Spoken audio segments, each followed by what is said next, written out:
The Ocmulgee River is a major Macon landmark, and Amerson River Park is a place the community can come together on the river. So we were just curious, how did Amerson River Park get its name? First, let's look at how the park was made.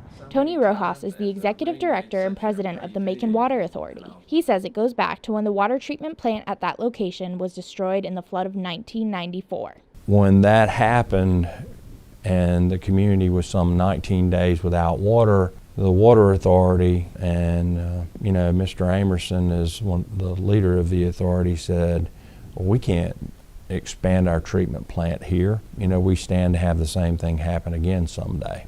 And that's when Frank C. Amerson Jr., the late chairman of the Macon Water Authority, decided to make it a park. We serve the community, that's why we're here.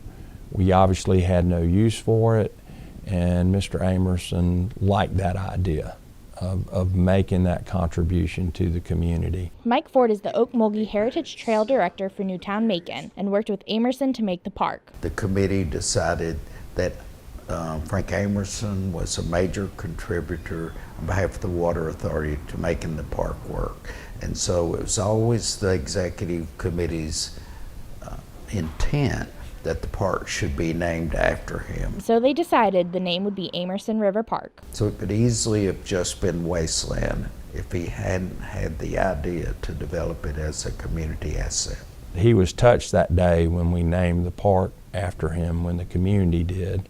And I know his family is very proud of the fact that it bears his name. He gets a recognition, that will go on for decades because of what he has contributed.